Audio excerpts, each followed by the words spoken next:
I came home after a 26-hour nursing shift to find a second refrigerator in my kitchen.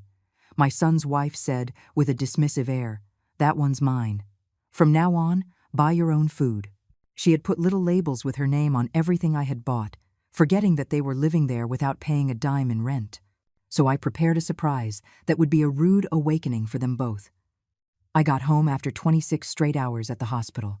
26 hours of saving lives, holding trembling hands, and cleaning wounds that were not my own. My feet were on fire inside those white shoes that had once been new. My back was a single, tight knot of pain. My hands smelled of disinfectant and that bone-deep weariness you feel when you are not young anymore. I am 67 years old. I am a nurse, and I thought the hardest parts of my life were already behind me. I was wrong. When I opened the door to my kitchen, the one I had cleaned 1,000 times, where I had cooked for my son's every birthday, where I had mourned my husband's death, I saw something that did not belong. A refrigerator, new, shiny, and silver, standing right next to my old one. I just stood there in the doorway, my bag hanging from my shoulder, trying to make sense of it. Had they bought a new refrigerator without telling me? What for? Ours worked perfectly fine. Then I heard her voice. "That one's mine," Jessica, my daughter-in-law, said. She came out of the hallway with that look I knew all too well, a mix of disdain and boredom, as if I were nothing more than an annoying fly in her space. "I'm sorry." "What?" I asked. My voice came out raspy. I had not spoken to anyone outside the hospital for hours. "The fridge. It's mine." She crossed her arms, leaning against the doorframe. "From now on, you buy your own food, Grace." She did not call me Mom or Mrs. Ochoa. She used my first name, as if we were roommates, as if this was not my house. I opened the old fridge, my fridge, and the air rushed out of my lungs. Everything, absolutely everything I had bought 3 days before had a little yellow sticky note on it with her name written in black marker. Jessica. The cheese, the tomatoes, the yogurt, the can of beans, the chicken, even the stick of butter. "What is this?" I whispered. "Just what I said. This is my food. You buy your own." She shrugged. "It's not fair that I have to share what I buy with my money." Her money. Jessica did not have a job. She had not worked a single day since she married my son 2 years ago. Ethan was the one who supposedly brought in the money, although lately, that money seemed to be coming from my own savings account every time I loaned them some for gas, for groceries, for some emergency. Ethan. I tried to call for my son, but he was already there, standing in his bedroom doorway, looking at me with eyes I no longer recognized. The same eyes that had looked at me with so much love when he was a boy. Now there was only discomfort. "Mom, don't make a scene. Jessica's right.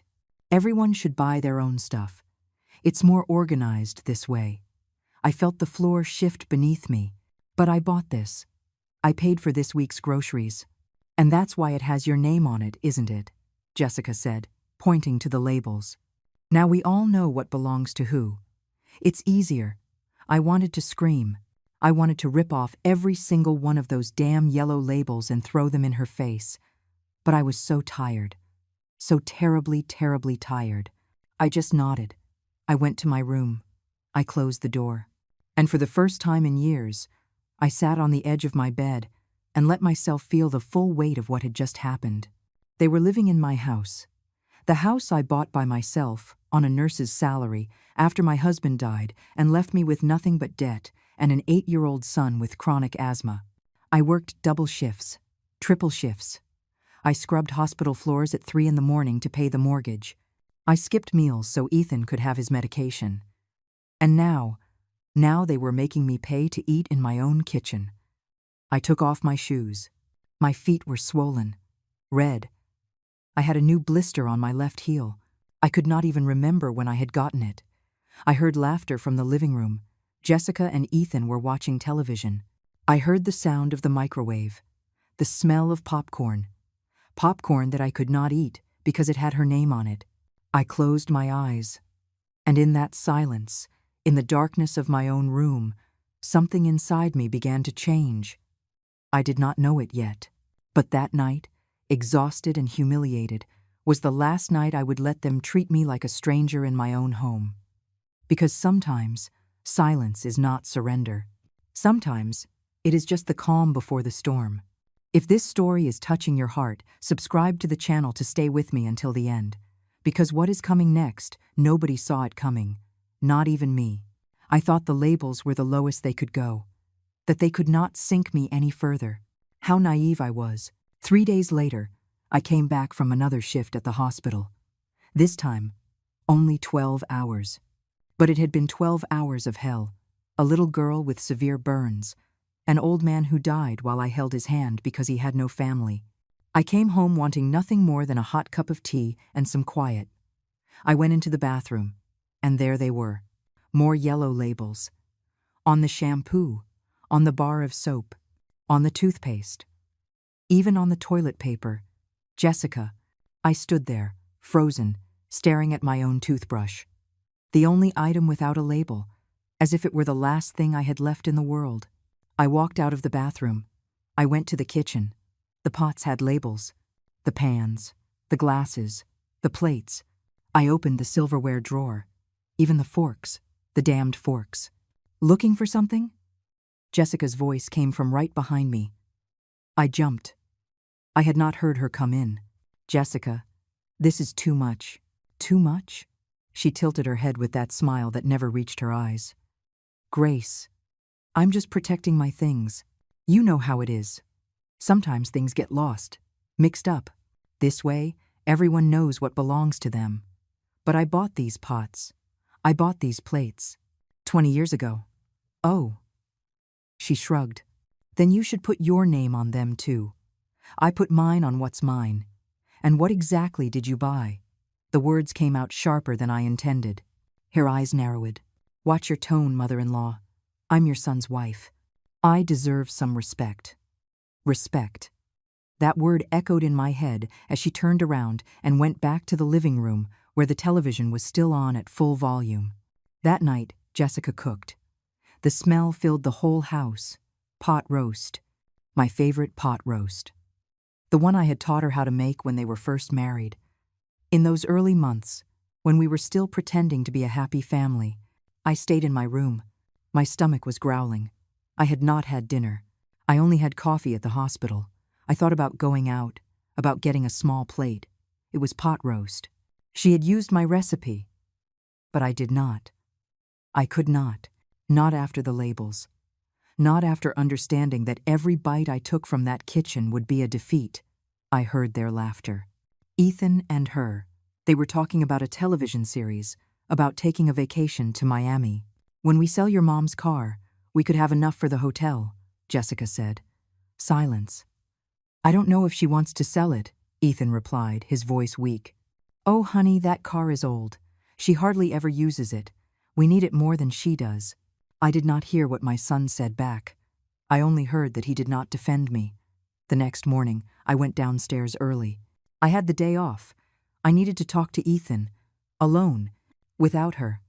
I found him in the kitchen, drinking coffee. My coffee, from my coffee maker, which now had a yellow label on it. Son, we need to talk. He looked up. I saw the dark circles under his eyes. He looked tired, older than his 32 years. Mom, if this is about the labels.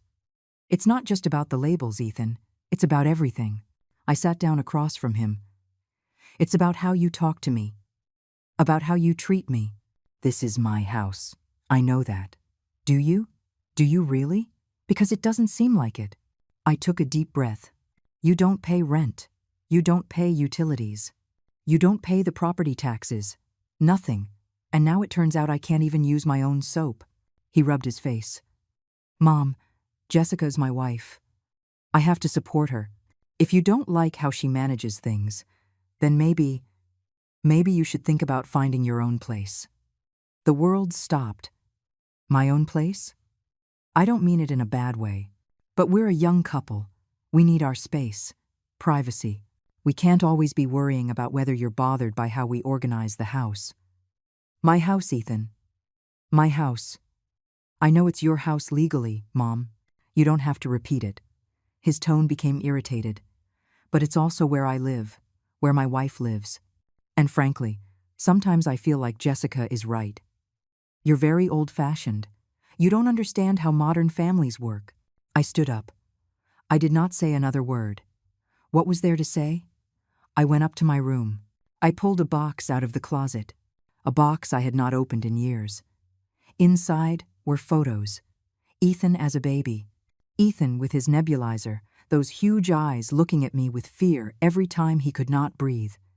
Ethan at his middle school graduation. At his first communion. At the hospital. After the surgery that saved his life when he was 11 years old. The surgery that cost $28,000. That I paid for by selling my car. By taking out loans. By working at 2 hospitals at once. I ran my fingers over the photos. And for the first time in years, I did not feel love. I felt something colder. More dangerous. I felt clarity. Because my son had just told me to find another place to live. In the house that I bought. With the money I earned taking care of sick people while he slept peacefully, knowing his mother would never let him fall, I put the photos away. That night, Jessica cooked again. This time, lasagna.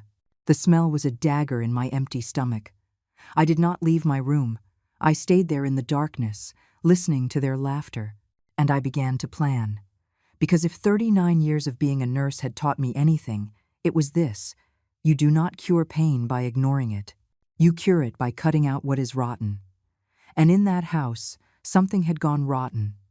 But what I found 2 days later, hidden in my son's drawer, would change everything forever. On Saturday, I decided to clean. Not because the house needed it, but because I needed to do something with my hands. Something to make me feel like I still had control over some corner of my own life. Jessica and Ethan had gone out. To look at some things for the apartment, they said. I did not ask what apartment. I did not ask anything anymore. I started in the living room, then the bathroom. Then I stopped in front of Ethan's bedroom door. His room, the one that had been his since he was 8 years old. The one I painted blue, because it was his favorite color. The one we filled with soccer posters, and then rock band posters. I went in. The bed was unmade. Clothes were thrown on the floor. It smelled of that sweet perfume Jessica wore. Nothing of my son's smell. The boy who smelled like soap and dirt after playing outside. I started picking up. I folded the clothes. I made the bed. I dusted the furniture. And then I saw the nightstand drawer, slightly ajar. I was not going to open it. I really was not. But something inside glinted. The afternoon sun was hitting it directly, and that flash caught my attention. I opened the drawer. Papers. Lots of messy papers. Old receipts. Printed photos of Jessica at the beach, in expensive restaurants, at bars. All recent. All while I was loaning them money for gas. I kept looking, not knowing exactly what I was looking for. And then I saw it. A manila envelope. Thick. With my name written on top in Ethan's handwriting. Mom. Important documents. I took them out with trembling hands. Inside were the deeds to the house. The ones I kept in my room. In my filing cabinet. How did they get here? Underneath the deeds was another document. A promissory note. Notarized. Dated 2 years ago. Loan. $45,000. Debtor. Ethan Renteria. Creditor. Grace Renteria. Purpose. Initial investment for auto parts, import business. I remembered everything. 2 years ago, Ethan had come to me, excited. He had a plan. A friend had proposed a business to him, importing car parts from Mexico. He was going to be a millionaire. He just needed $45,000 to start. I had that money. I had saved it for 10 years. It was for my retirement, for when I could not work anymore. But he was my son. My only son. I'll pay you back in 6 months, Mom. With interest. You'll see. We signed it before a notary because he insisted. So you see I'm serious, he said. The business never worked out. The friend disappeared with part of the money. Ethan never spoke of the loan again. And I never asked him about it. Because he was my son. And a mother does not charge for what she gives with love. Or does she? I kept looking through the envelope. There were more papers. Bank statements. From 6 months ago. An account I did not know about. In Ethan's name. With regular deposits of $1,500, $2,000. Where was that money coming from if he supposedly was not working? And at the very bottom, a folded piece of paper. I unfolded it. It was a printout of text messages between Ethan and Jessica. Jessica, I already talked to the real estate agent. He says this house, in this neighborhood, is worth about $300,000. Ethan, that's a lot. Jessica, that's my point, honey. Your mom is getting old. She's not going to live forever. And when she passes, who's she going to leave the house to? Ethan, me. I'm an only child. Jessica, exactly. But why wait? Convince her to sell it. We'll tell her it's so she can move to a smaller place, easier to take care of. She keeps $100,000. We keep $200,000. And with that, we can start our real life. Far away from here. Ethan, I don't know. She's going to be mad. Jessica, she'll get over it. Besides, what's she going to do? Kick us out? You're her son. She's not going to leave you on the street. We'll give her a few months of the special treatment. Soften her up. And that's it. Ethan, special treatment? Ha ha ha. Jessica, you'll see. In 2 months, she'll be begging us to help her sell. The date of the message. 3 months ago. The labels had appeared 2 weeks after that conversation. I dropped the papers. I sat down on my son's bed, and I began to shake. Not from fear, from rage. Pure boiling rage that rose from my stomach to my throat. They were pushing me out of my own house. With a plan. Step by step. Humiliation by humiliation. And my son. My son knew. He had planned it. I took pictures of everything with my phone. The messages. The promissory note. The bank statements. The deeds that had no business being in that drawer. I put everything back exactly as I had found it. I closed the drawer. I left the room. And I went down to the kitchen. I poured myself a glass of water. My hands were shaking so much I almost dropped it. I looked around. The 2 refrigerators. The yellow labels on everything. The house I bought with my pain. With my night shifts.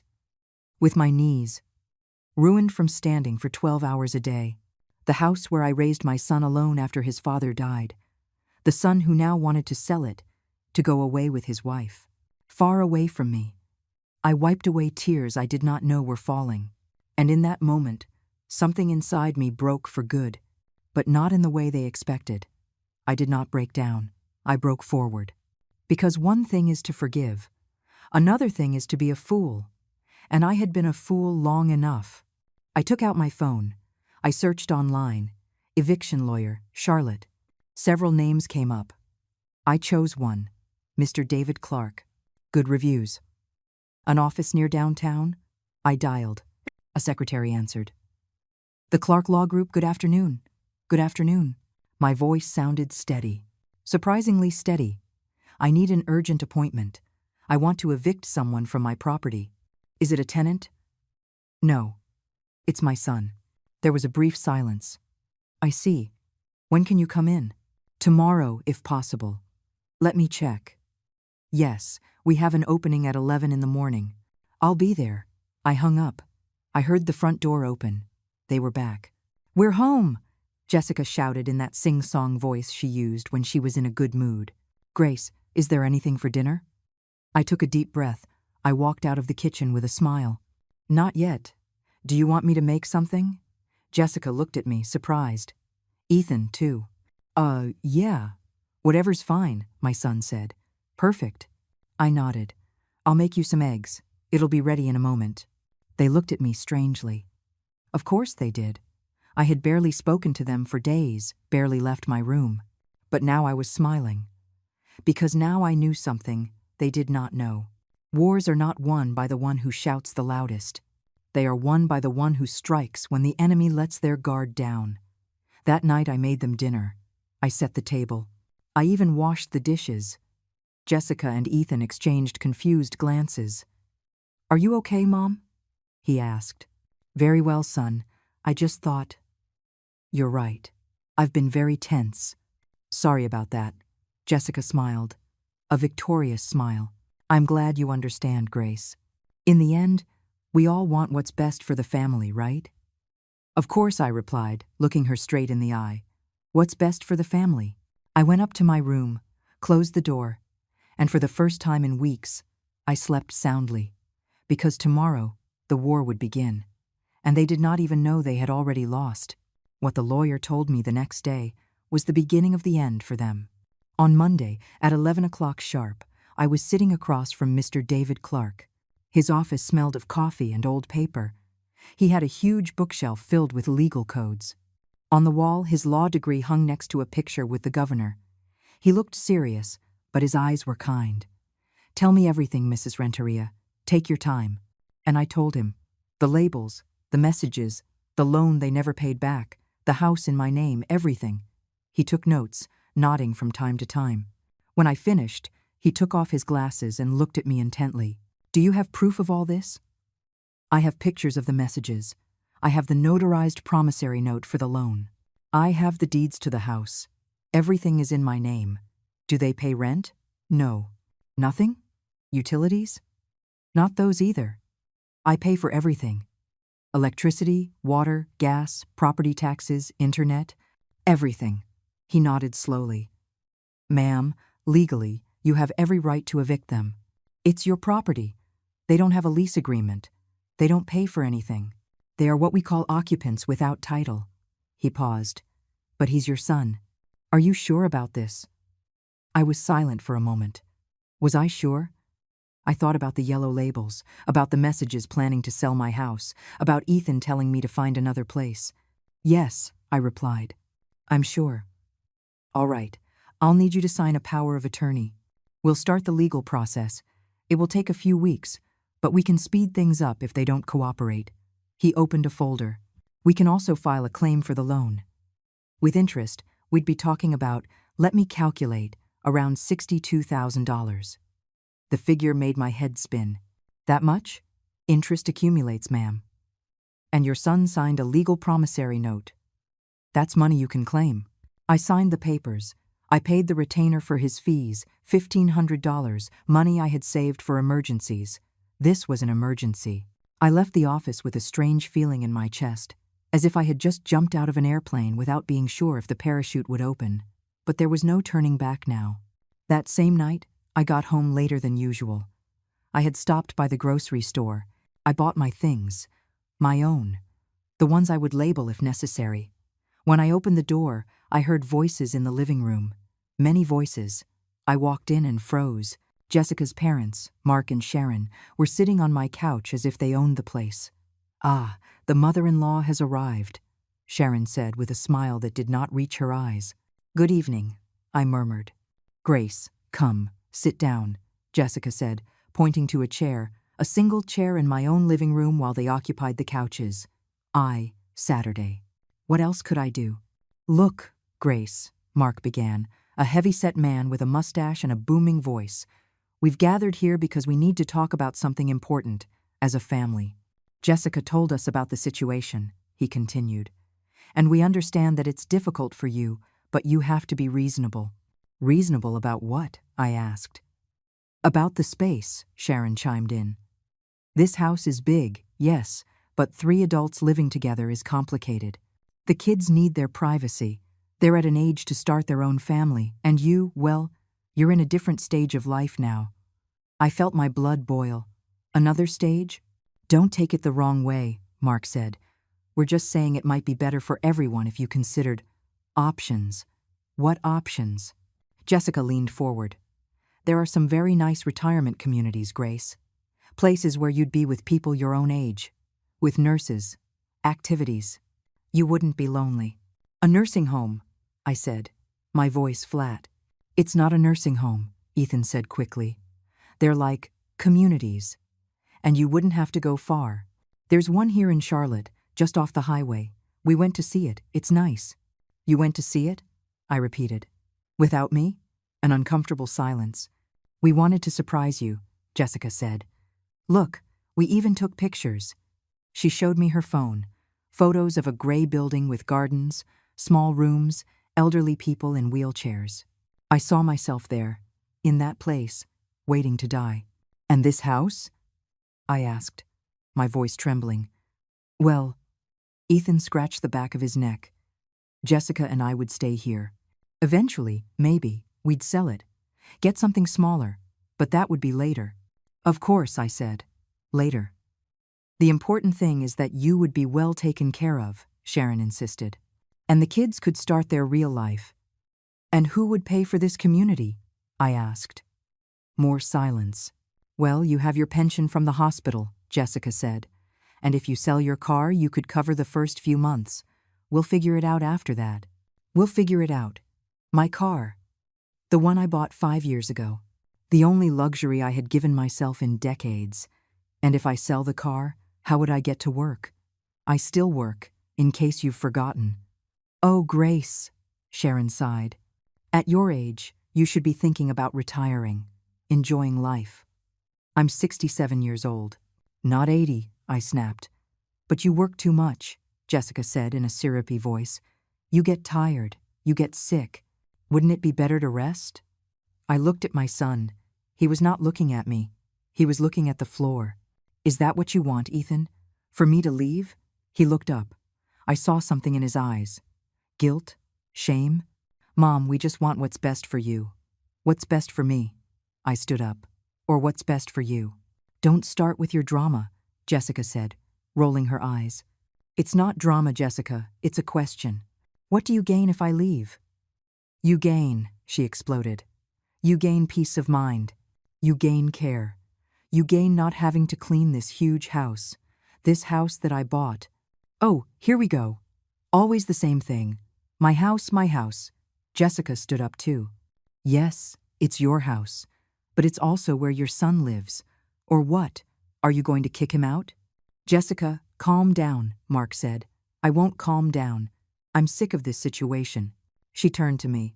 Ever since I came to this house, I've tried to get along with you. But you just know how to play the victim. Everything has to be your way. Well, no, Grace.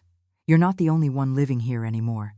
And if you can't accept that, then yes, maybe you should find another place. The silence that followed was thick. I looked at Ethan.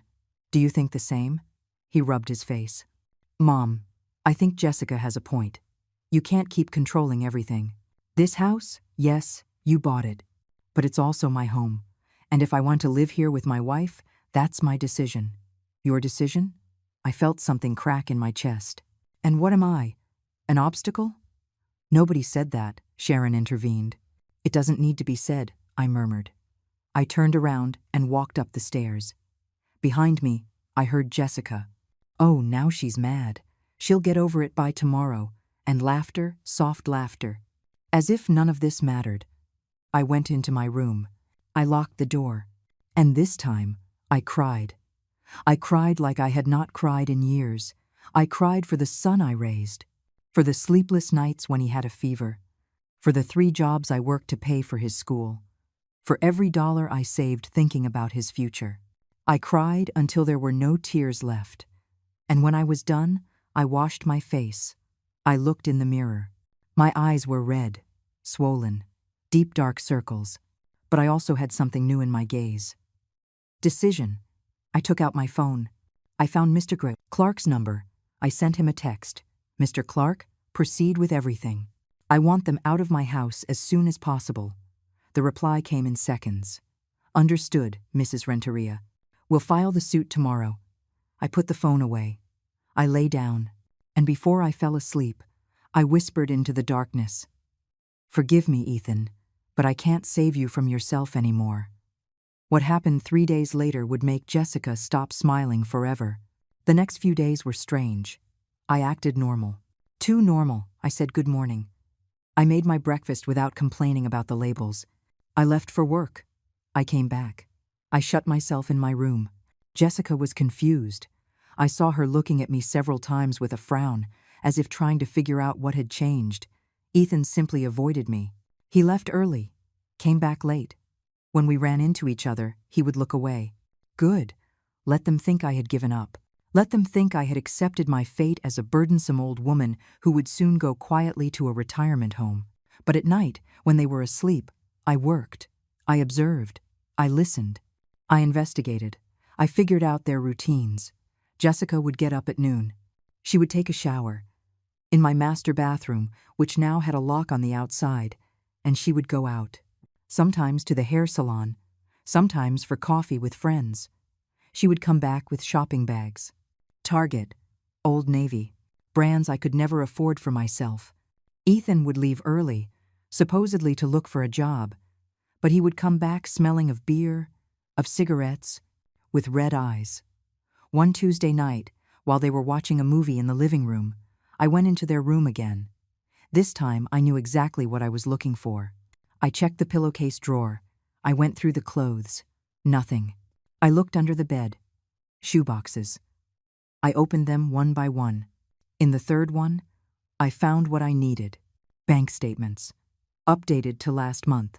Regular deposits of $1,800 every 15 days. Where was it coming from? I kept looking. There were receipts. From bars. From expensive restaurants. One from the Marriott Hotel. A hotel? Why did they need a hotel if they lived here? And then I saw a sealed envelope. I opened it. Inside was a brochure from a real estate agency. Condos for pre-sale. A new development downtown. Starting at $280,000. One of the apartments was marked with a red marker. A 3-bedroom. $320,000. On the last page, in Jessica's handwriting, with the sale of the old lady's house, $300,000 approx, minus $100,000 for her, leaves us $220,000. Plus bank loan $100,000 equals $320,000. Perfect. $100,000 for me. From my $300,000 house, the math of my own betrayal, written in red marker. I took pictures of everything. The bank statements, the brochure, the hotel receipts. I put everything back exactly where it was. I left the room. They were still in the living room. I heard Jessica laughing at something in the movie. I went up to my room. I downloaded the photos to my laptop. I backed them up to the cloud. And then I did something I never thought I would do. I wrote to Brenda. Brenda was my colleague at the hospital. We had worked together for 15 years. She had known Ethan since he was a boy. She had watched him grow up. Brenda, I need a favor. Do you know anyone who can investigate where some bank deposits are coming from? She replied in minutes. My cousin is an accountant. He works for the IRS. What do you need? I need to know if my son is declaring this income and where it's coming from. Send me the details. I'll let you know tomorrow. I sent her pictures of the bank statements. The next morning, Brenda called me during my break at the hospital. Grace, your son is in trouble. What did you find? Those deposits are coming from a shell company, one that's used for fraudulent invoicing. It's tax fraud. If the IRS finds out, he's going to face a huge fine, maybe even jail time. My blood ran cold. Jail? This is serious, Grace. Your son is receiving dirty money. Someone is using him to launder money or evade taxes. And he's the one who's going to pay if this blows up. How do you know he knows? Because he signs the receipts. He has an account where the money goes. He can't say he didn't know. I hung up, trembling. My son was involved in something illegal. That night I came home determined to talk to him. Alone. But when I walked in, I heard raised voices from the kitchen. I told you, you had to be more discreet. Ethan's voice sounded desperate. Don't talk to me like that, Jessica shot back. It's not my fault your mother is so nosy. What happened? Ethan asked. Nothing, it's just... I saw her looking at my phone the other day. I'm sure of it. When I went to the bathroom, my phone was in a different position. You're paranoid. I'm not paranoid. That old woman knows something.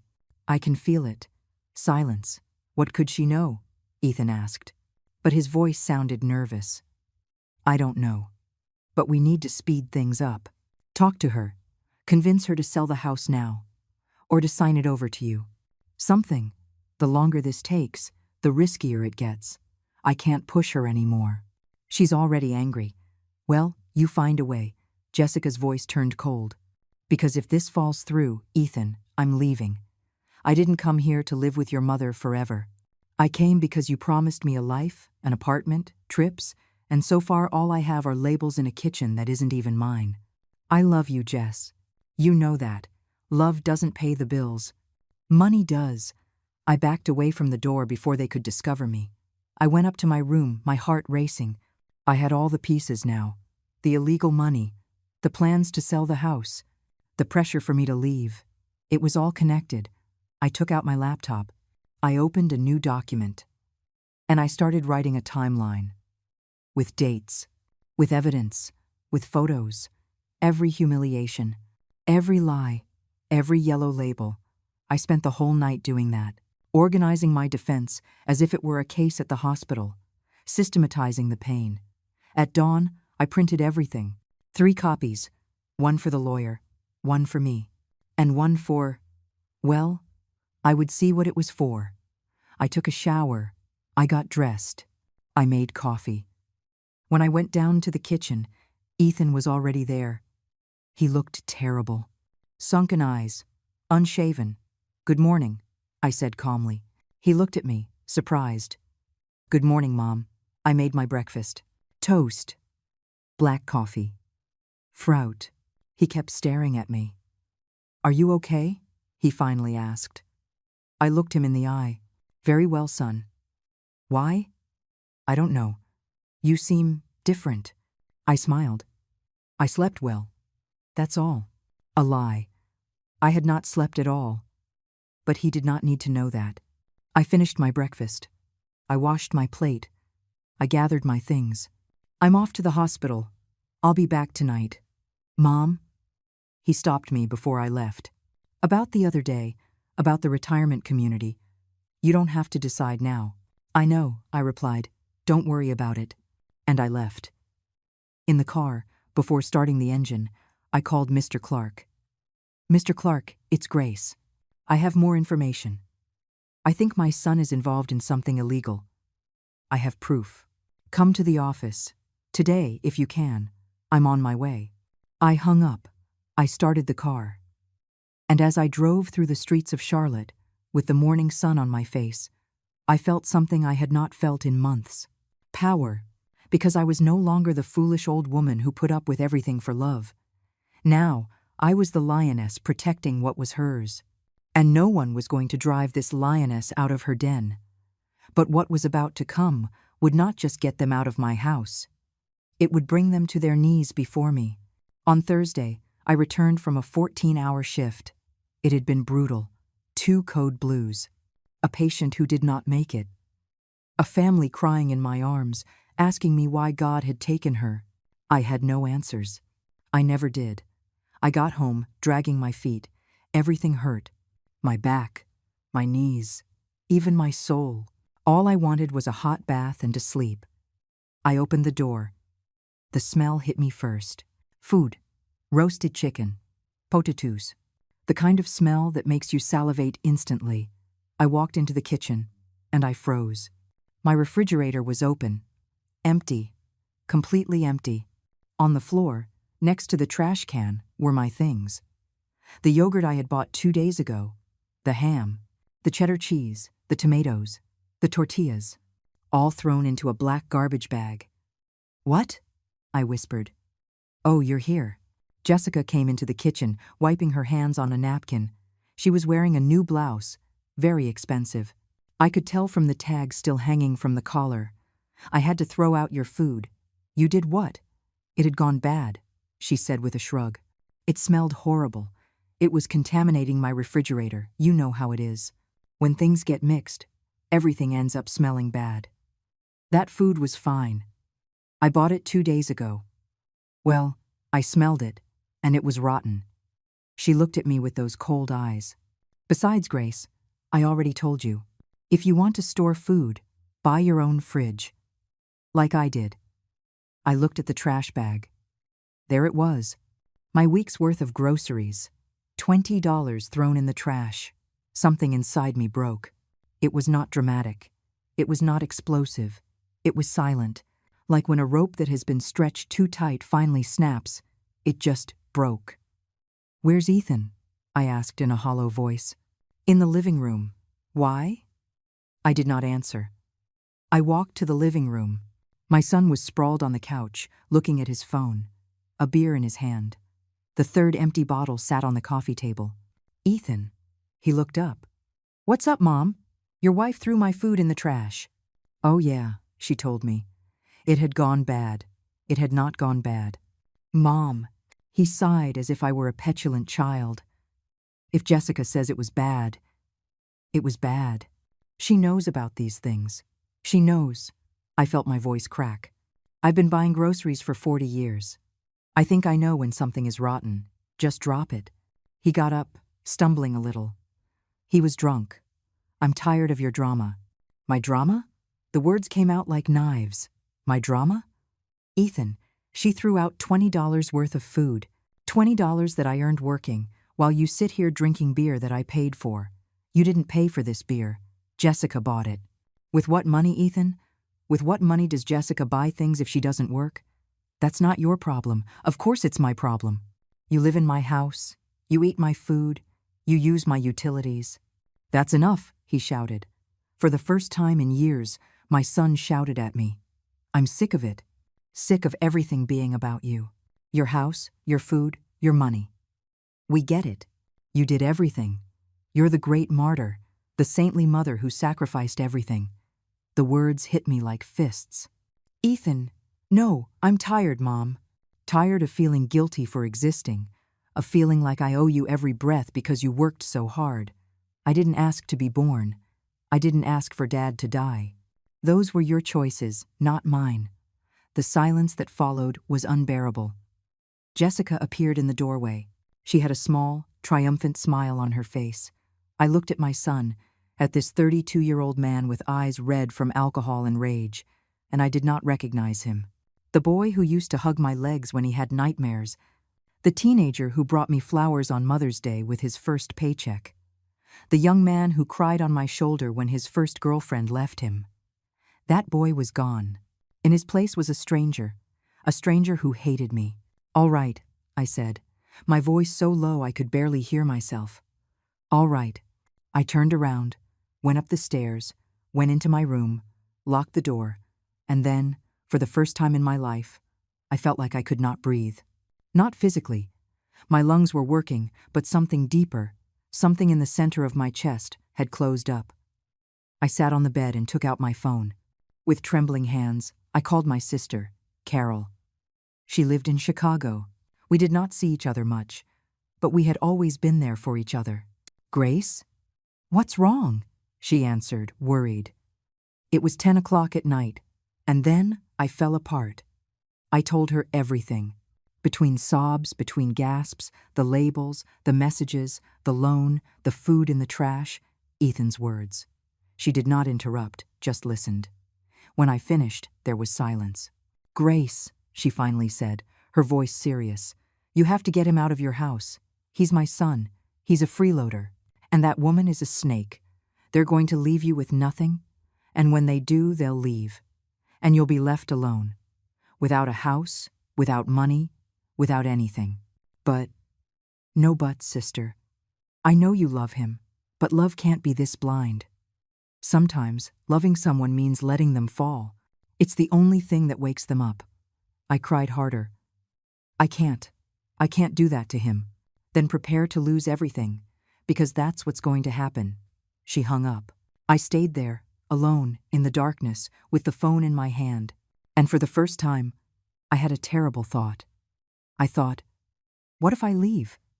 What if I leave them the house and just go? It would be easier, less painful. I could rent a small room, work until I retire, die peacefully, knowing I did not break my family. But then I remembered something. I remembered the day I bought this house. Ethan was 12. We had been renting a horrible apartment in a dangerous neighborhood for 2 years. But I had saved, dollar by dollar, for 5 years. The day I signed the deeds, I came home crying with happiness. "My son," I told him, "we have a house, a real house. No one can take it from us." He hugged me. He smelled like kids' soap and dreams. "No one, Mom? Not even if we don't pay rent?" "No one, because it's ours, yours and mine." I opened my eyes. Yours and mine, not Jessica's, not her parents', not anyone else's, mine. I got up. I wiped my tears. I opened my dresser drawer. I took out the folder where I had all the evidence, the photos, the documents, and I took out something else, the original deeds to the house, the ones I had retrieved from Ethan's room and kept in mine. I opened them. There was my name, Grace Renteria, owner. I ran my fingers over the letters. 40 years of work, 40 years of pain, 40 years of sacrifice. It was all in this paper, and nobody was going to take it from me. I took my phone. I found the text chat with Mr. Clark. I wrote, "Mr. Clark, I need to see you tomorrow. Urgent. We're moving forward with everything." "What happened, Mrs. Renteria?" "I'm done waiting. I want them out of my house next week." "Understood. First thing tomorrow. I'll prepare the documents." I put the phone away. I lay down. And this time, I did not cry, because the tears had run out. In their place was something harder, colder, determination. My son thought I was weak, that I would give up. But he forgot something. He forgot that women who raise children alone, who work 3 jobs, who endure pain and keep standing, we do not break. We transform. And when someone touches what we love most, we become relentless. Ethan was about to learn something I had taught him when he was a boy. Every action has a consequence, and his were just about to arrive. What I did on Saturday morning made Jessica lose that smile forever.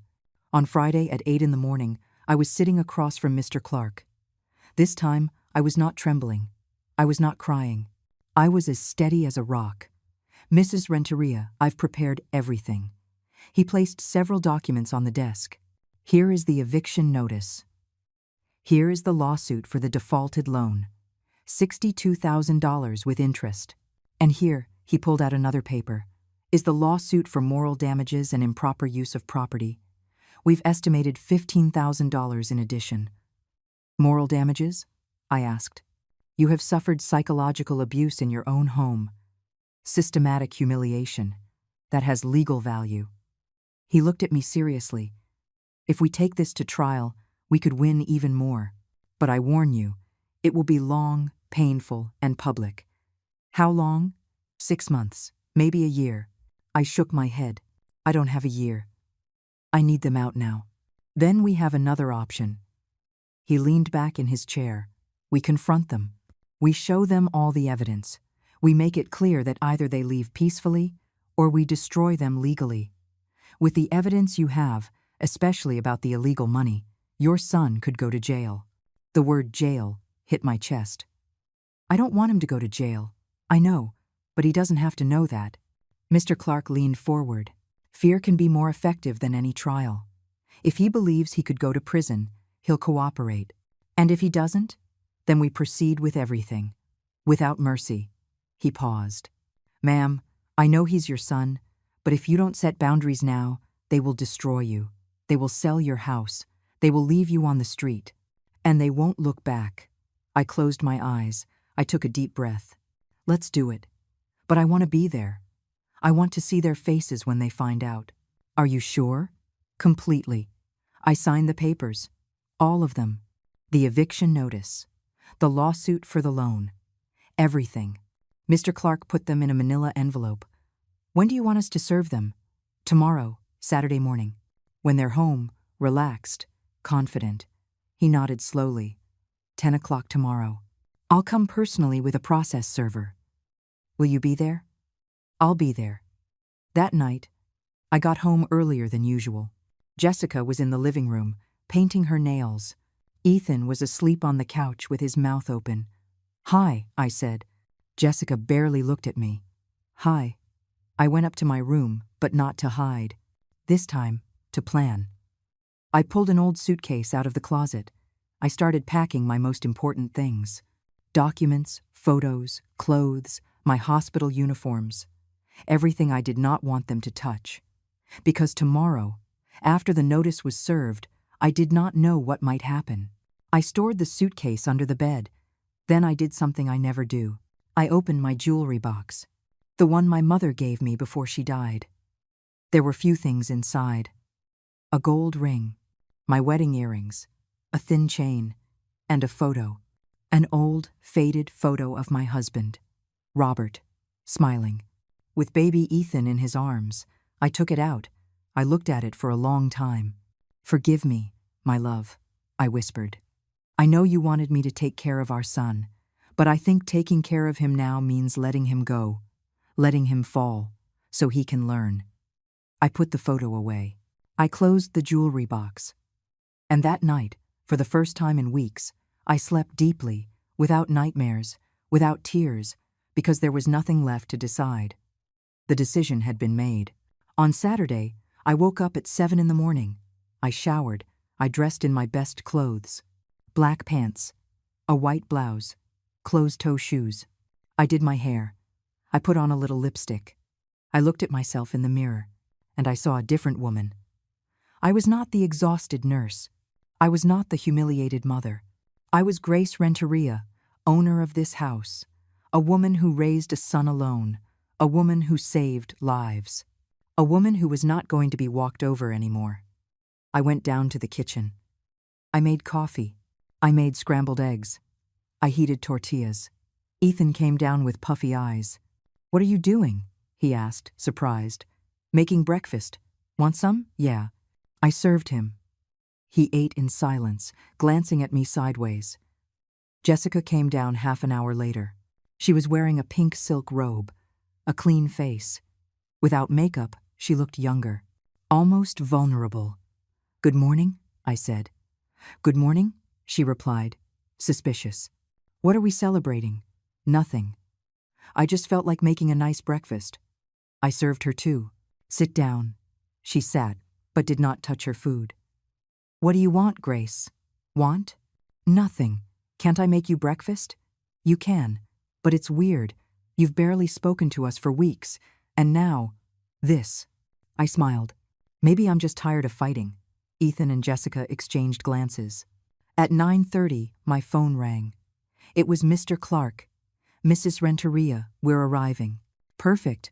I'll open the door." I hung up. "Who was that?" Ethan asked.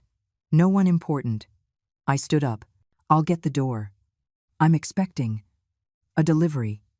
I went to the door. I opened it.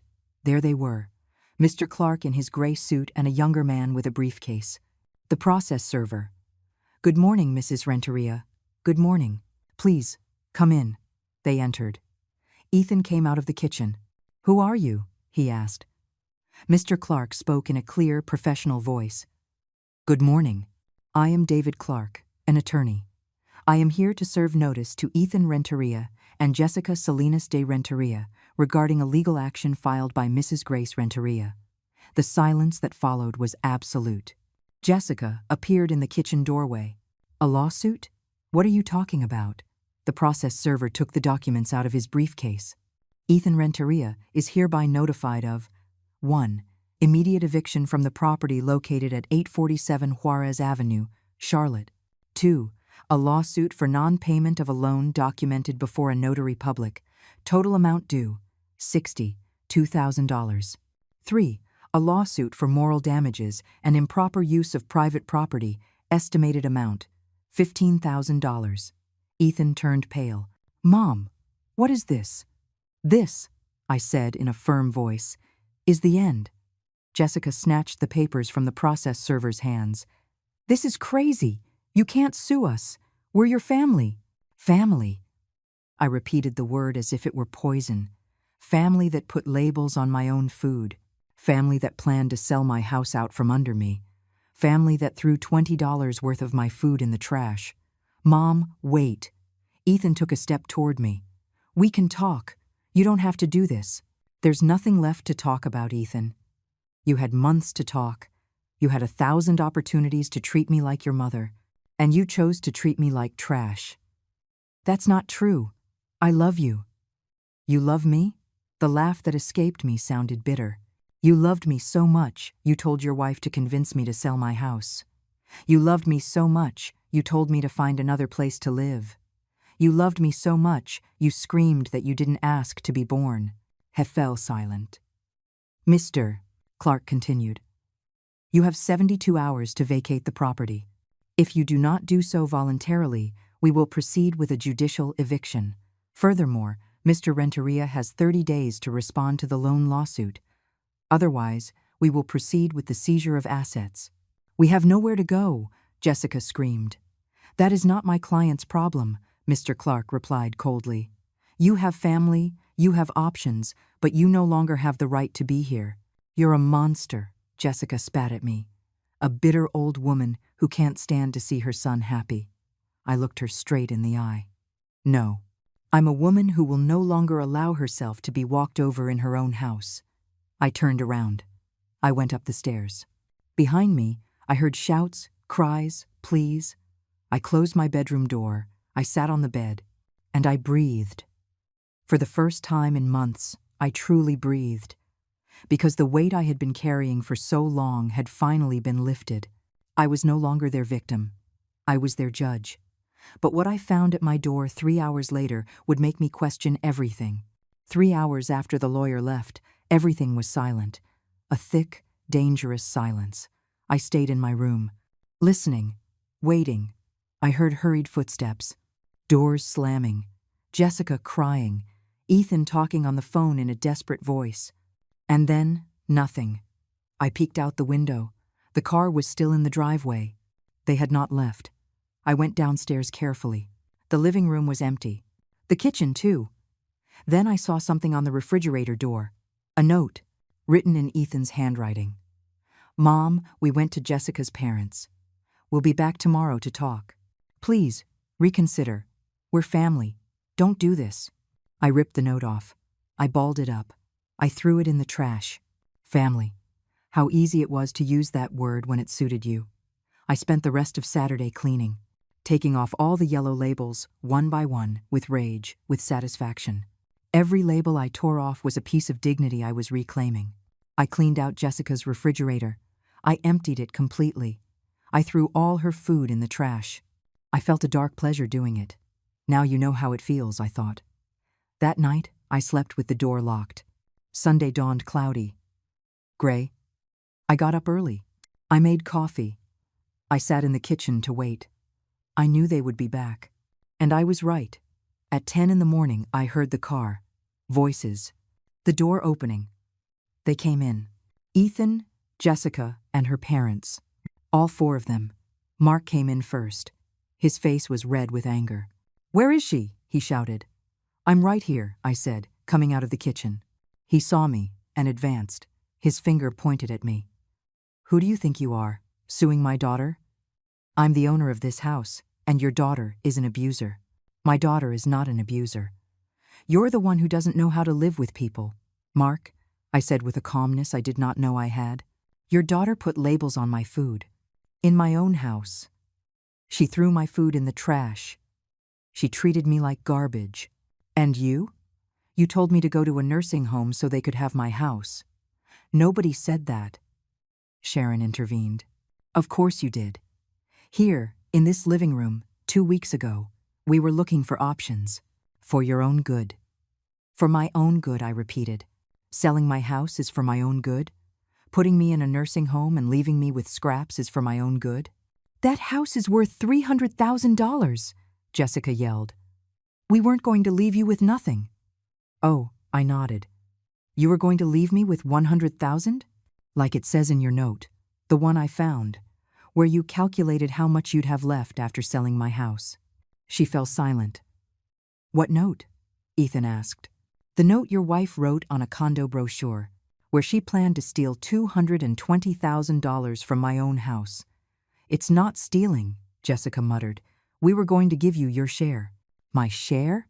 The rage rose in my throat. My share of my house? Are you listening to yourself? Mark stepped between us. Look, Mrs. Renteria, I know you're upset, but we can fix this without lawyers, without drama, like civilized people. I don't want to fix anything anymore.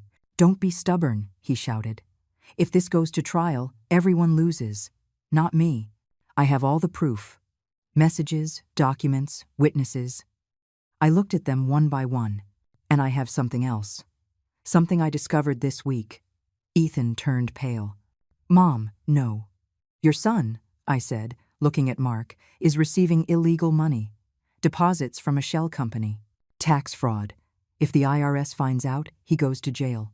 The silence was absolute. That's a lie, Jessica said, but her voice was trembling. It's not a lie. I have the bank statements. An accountant has already reviewed them. And if this goes to trial, that information will come to light. Ethan sank onto the couch. Mom, I didn't know. A friend offered me that job. I just signed invoices. I didn't know it was illegal. But you signed. And you received the money. And you spent it. My voice was ice. On hotels, on expensive restaurants, on clothes for your wife. While you were telling me you didn't have money to pay the light bill. Stop, Jessica screamed. Stop playing the victim. You're the one destroying this family. I didn't destroy anything.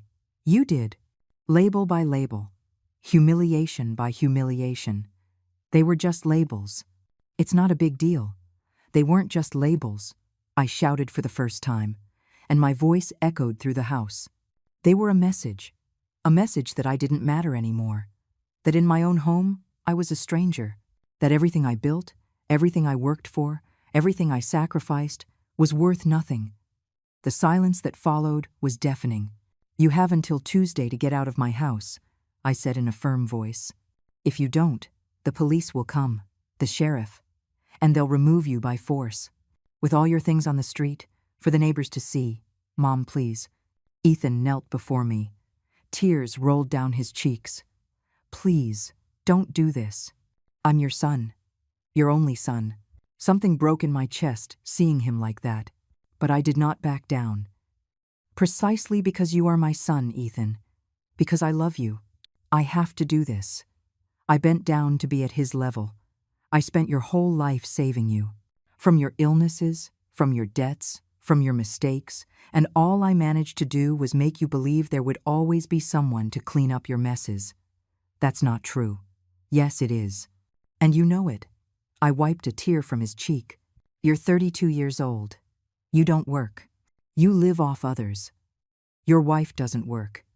And you were planning to sell my house to continue living without responsibilities. What kind of life is that? The one we could have? No, the one I allowed you to have. But it's over. I stood up. It's time for you to grow up, son. And if that means losing you, I accept it. You're a monster, Jessica screamed. No, I'm a mother who will no longer allow herself to be used. Mark took a step forward. This isn't over. We're going to hire a lawyer. We're going to fight. Perfect, I replied. My lawyer is waiting. But I warn you. Every day you spend here after Tuesday, I will sue you for damages, $200 a day, plus the $62,000 from the loan, plus the $15,000 for moral damages. Do the math. You have no heart, Sharon whispered. I did, but you broke it into pieces. Now all I have is dignity, and that you will not take from me. I turned around and went up the stairs. Behind me, I heard cries, shouts, curses. I closed my bedroom door. I sat on the bed, and the tears I had held back finally came. Not of sadness, but of liberation. Because finally, I was free. But what happened on Monday night would change everything, and it would make me see my son in a new light. Monday was the longest day of my life. I went to the hospital early, a 12-hour shift. I needed to be away. I needed air. My colleagues noticed something was wrong. Brenda took me to the cafeteria during our break. Grace, you look awful. What happened? I did what you said. I sued them. I'm kicking them out of my house. She hugged me. You did the right thing. Then why do I feel so terrible? Because he's your son. And even though he hurt you, he's still your son. She squeezed my hands. But remember, sometimes letting someone fall is the only way they learn to stand up on their own. I came home at 8 in the evening. Ethan's car was gone. I opened the door, my heart pounding. The house was silent. But something was different. I walked into the living room. Boxes everywhere, folded clothes, objects wrapped in newspaper. They were packing. I went up the stairs. The door to Ethan's room was open. Jessica was there, putting clothes into a suitcase. She saw me and stopped. Happy? She said in a dry voice. We're leaving. Is that what you wanted? I wanted respect. It wasn't too much to ask. Respect. She let out a bitter laugh. You know what? You're right. We're leaving. And you know what else? I'm taking your son far away from you. Ethan makes his own decisions. Oh, really? She crossed her arms. Don't be so sure. Because I value him. I believe in him.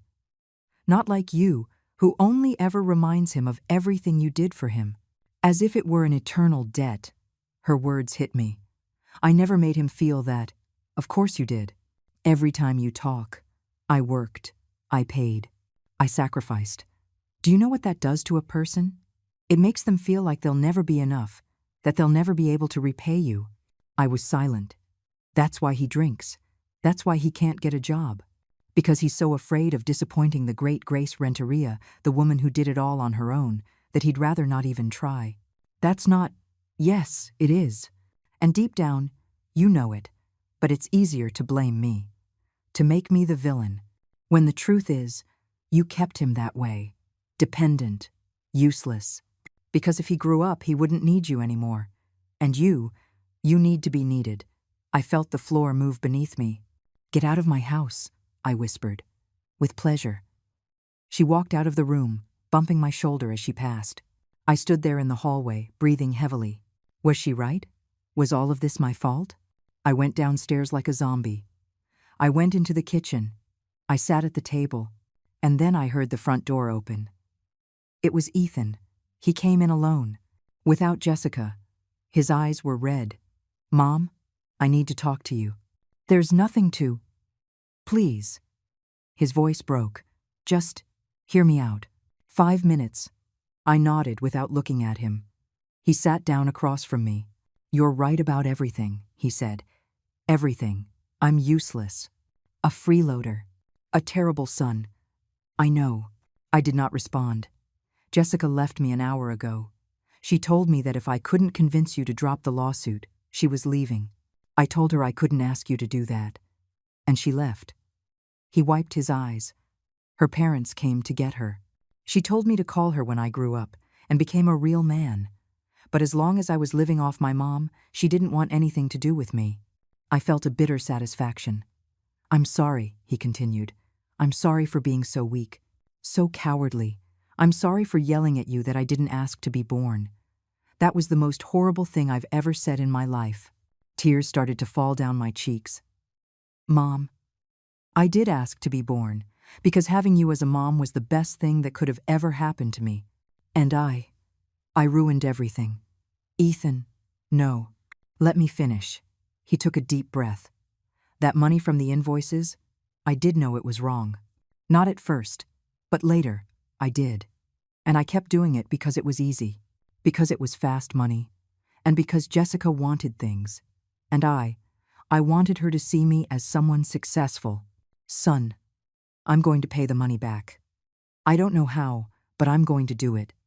And I'm going to get out of your house. Not because you're forcing me, but because it's the right thing to do. Because I have to learn to stand on my own 2 feet. He looked me in the eyes. But will you let me stay for 1 week? Just one. To look for a job, to find a room. And then I'll go. I wanted to say no, that it was too late, that the damage was done. But he was my son. And despite everything, he was still my son. 1 week, I said. But under my rules, whatever they are. No alcohol. You look for a job every day. You pay me something for the room, even if it's just $100. And you go to therapy. Therapy? Yes, because Jessica was right about one thing. You and I have things to work out, and we can't do it alone. He was quiet for a moment. Okay, I'll do it. And about the loan, I took out my phone. I called Mr. Clark. Mr. Clark, it's Grace. I want you to freeze the loan lawsuit. Don't withdraw it. Just put it on hold. To see what happens. Are you sure? Yes. Understood. And the eviction? I looked at Ethan. On hold, too. For 1 week. As you wish. I hung up. Ethan was looking at me with eyes full of tears. Thank you, Mom. Show me. He nodded. He stood up to leave, but he stopped at the door. Mom, why? Why, after everything I've done, are you still giving me chances? I looked at him, and for the first time in days, I felt something warm in my chest. Because that's what mothers do, son. Not because it's easy, not because it's fair, but because love, true love, doesn't give up. But it also doesn't let itself be walked all over. And that's the difference you have to learn.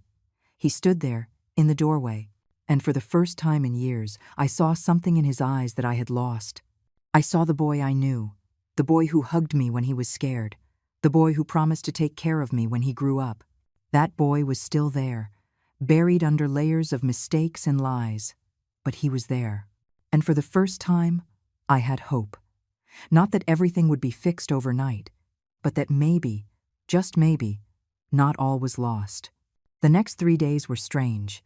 Ethan kept his word. He got up early, printed resumes, went out to look for a job. I watched him from a distance. And slowly, very slowly, we started talking. Not about the labels, not about Jessica, not about the past. We just talked, like we had not done in years. On Thursday, he came home with good news. Mom, I got a job. At a hardware store. It's not much, but it's a start. I felt pride. Genuine pride. That's wonderful, son. That night, we cooked together. I made rice. He prepared the chicken, like when he was a teenager and used to help me in the kitchen.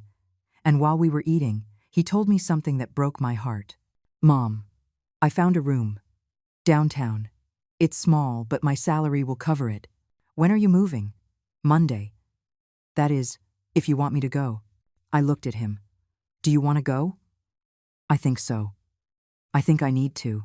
Because if I stay, I'll fall back into the same patterns. I need to learn to live alone, to pay for my own things, to be responsible. I nodded, though something inside me was breaking. All right. Can I come visit you? On Sundays? Always. This is still your house, but now on different terms. He smiled, a sad but real smile. Thanks, Mom. And in that moment, I knew I had done the right thing. That letting him fall had been the only way for him to learn to fly. But what happened on Sunday, the day before he left, was the real closure we both needed. Sunday dawned. With a bright Sunday, Ethan got up early. I heard him in the kitchen making coffee. I went downstairs. He was there, looking out the window. Good morning, I said. He turned around. He had something in his hand, an envelope. Good morning, Mom. I need to give you this. He handed me the envelope. I opened it. Inside was money, $10 and $20 bills. I counted quickly. $300. What is this? It's what I owe you for this week. $100 for rent and $200 as the first payment on my debt. Ethan, you don't have to. Yes, I do. His voice was firm. I owe you $62,000, right? With interest. Well, I'm going to pay you back. I don't know how long it will take me. Maybe years. But I'm going to do it. I felt a lump in my throat. Son, and I also want to give you this. He took a folded paper out of his pocket. It's a payment plan. I made it with an accountant I met. I can pay you $300 a month. In 18 years, I'll be paid up. 18 years. I looked at the paper. It was all calculated. Date by date. Payment by payment. Ethan, you're 32. In 18 years, you'll be 50. I know, but it's my responsibility. And I'm going to honor it. He paused. Because that's how you taught me. That debts are paid. That promises are kept. And I broke a lot of promises, Mom. But I'm not going to break this one. The tears ran down my cheeks. I hugged him, and he hugged me back. Like when he was a boy. Like when he was scared.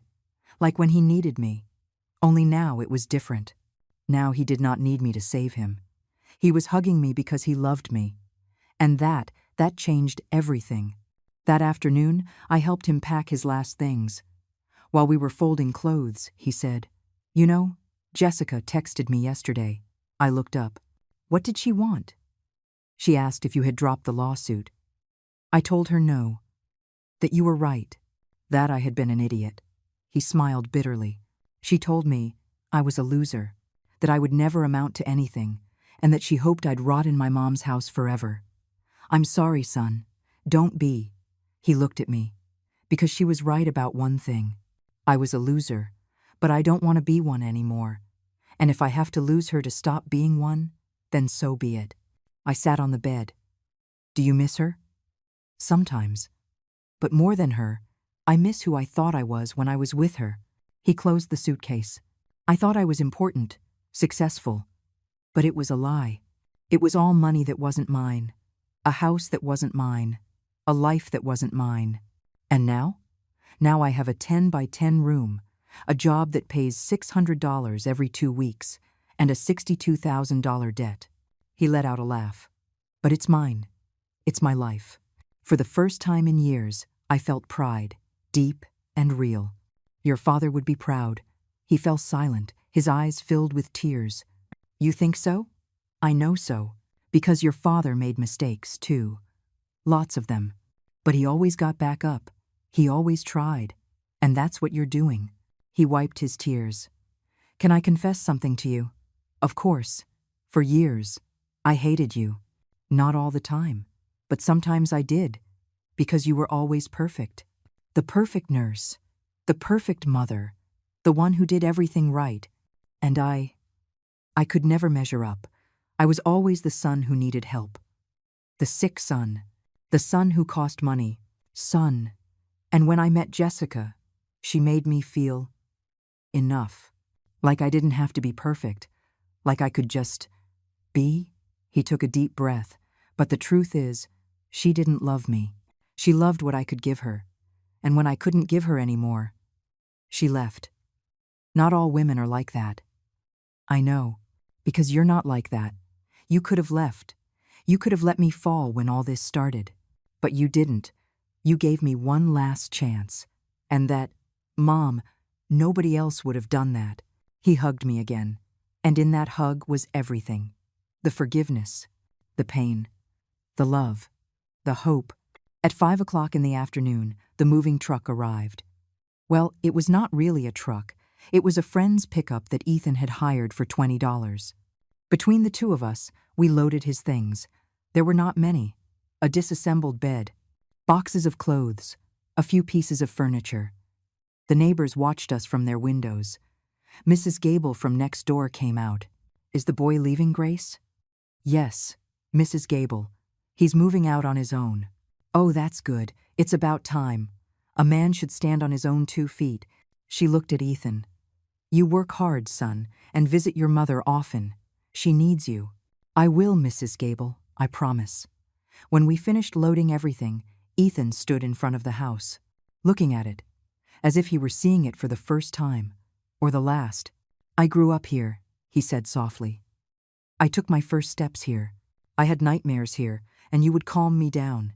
I ate breakfast here before school every day for 20 years. He turned to me. This house is my story, and I'm going to miss it. It will always be here. And so will I know. But it won't be the same. And that's okay, because it's what I need. He got into the truck. See you on Sunday, okay? For lunch. I'll be waiting. I'll make your favorite. Pot roast? Whatever you want. He smiled. He closed the truck door, and he left. I stood there, on the sidewalk, watching him drive away, and when the truck turned the corner and disappeared, something inside me let go. I cried. But not from sadness, from relief. Because finally, I had let my son go. Not because I did not love him, but because loving him meant letting him grow. Even if it hurt. Even if it left me alone. 6 months later, I am sitting in my living room. My house is quiet, but it is no longer a heavy silence. It is a peaceful silence. Ethan comes every Sunday, as he promised. Sometimes he brings food. Sometimes we cook together. He tells me about his job, about his coworkers, about how he is saving money. He has already paid me $2,000 of his debt. Small payments, but consistent. Last week he told me something that filled my heart. Mom, I met someone. Her name is Megan. She works at the bakery on the corner of my street. She's a good person. Not like, well, you know. And what does Megan do?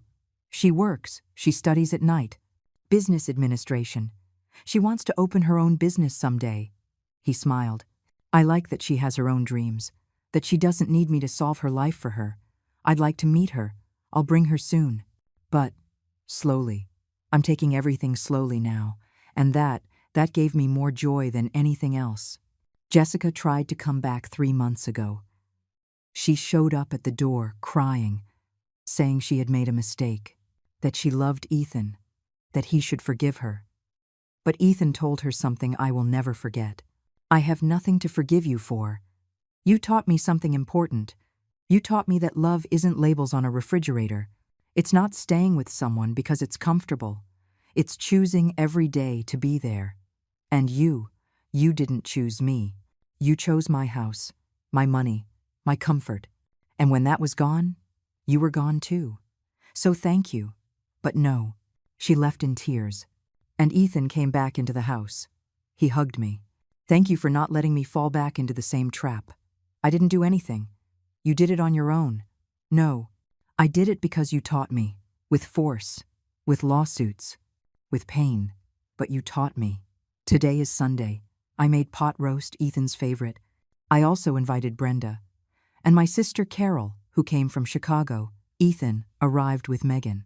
A pretty girl, with warm eyes and a shy smile. Mom, this is Megan. It's a pleasure to meet you, ma'am. Ethan has told me so much about you. I hope good things. Only good things, she said with sincerity. He told me how you saved him. Not just when he was a boy. Now, too. I didn't save him. He saved himself.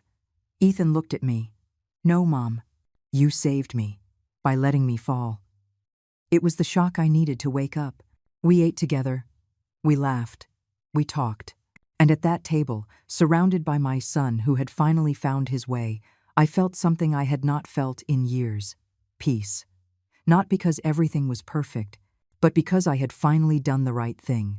I loved my son enough not to save him anymore. And in that act of tough love, of love that hurts but heals, I truly saved him. That night, after everyone had left, I sat in my living room. I looked around. There were no more yellow labels. No more tension. No more hate. There was just a house. My house. The house I bought with my own effort. The house I defended with my dignity. And I realized something. True wealth is not in what you possess. It is in what you refuse to let them take from you. Your dignity. Your respect. Your self-worth. No one can take that away from you, unless you let them. And I was never going to let them again. If this story touched your heart, leave me a comment telling me where you are watching from. Give it a like if you believe that sometimes to love is to let go. And subscribe to keep hearing real stories of women who did not give up in the face of injustice. Because true strength is not in putting up with everything. It is in knowing when to say, this is it, and to get back up, again and again and again, until your dignity is yours once more. The end.